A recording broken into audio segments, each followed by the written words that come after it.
Ekichweka ky'oruguuto ekyasingayo kuteganisibwa n'okutandikira aha koona haihi n'ebitooma bya Kagarama orikworekyerera ogwa Bunyonyi.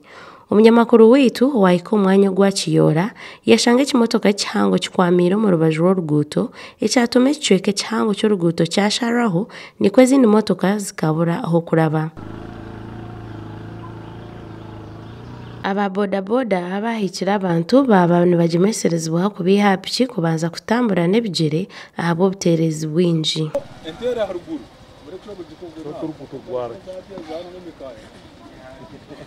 Oruguuto rwa Kabale Lake Bunyonyi bwahatiriremu nirukorwa kolansi kandi bakapatana n'ekitongore kya Samcrit Egypt Engineers and Contractors kandi omurimo gw'okwombeka oruguuto oru gatongozibwaho omu kwezi kwa Mukaaga ogw'omwaka aha sente obuhumbi 112 bw'esente za Uganda. Ekitongore nikyo kimwe n'ekyokukora oruguuto rwa Kisoro mu Gahinga kandi ezo enguuto zikaba ziraganisiibwe omwebembezi w'ihanga Yoweri Kaguta Museveni obu yabaire naasherura akaruru k'omwaka gw'2011. Munyamakuru witu yashanga ngu ab'ekitongore bakyatembuura kandi batema ebishaka okubona kutandika kukora omurimo bwanyuma y'amezi 2 gavumenti eherize kutongoza omurimo ogu.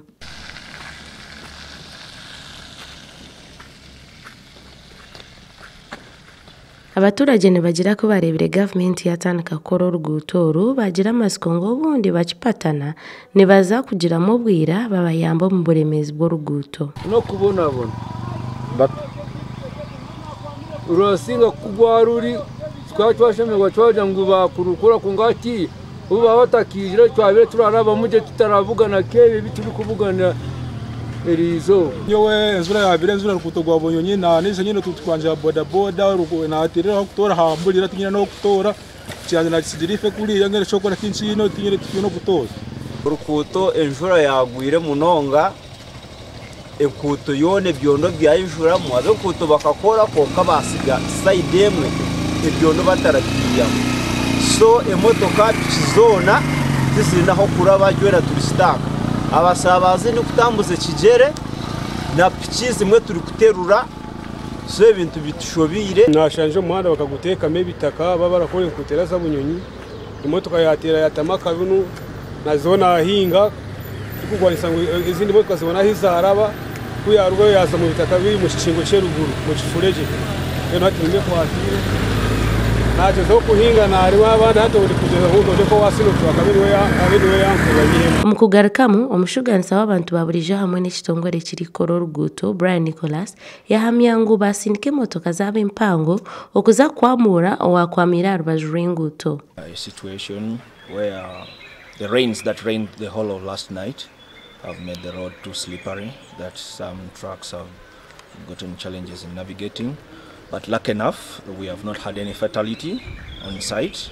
We have not had any injuries, nor any accident.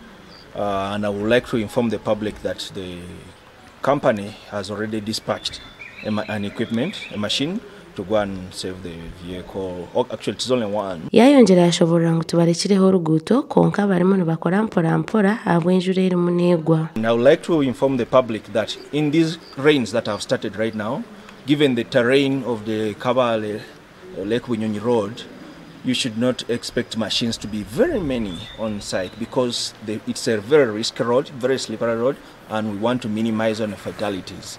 So there are going to be machines that are going to be on the roads just in case there are any situations where vehicles or motorists get stuck on the road. We shall be able to support them. Gashakwa Jime Emmanuel omuri Kabale.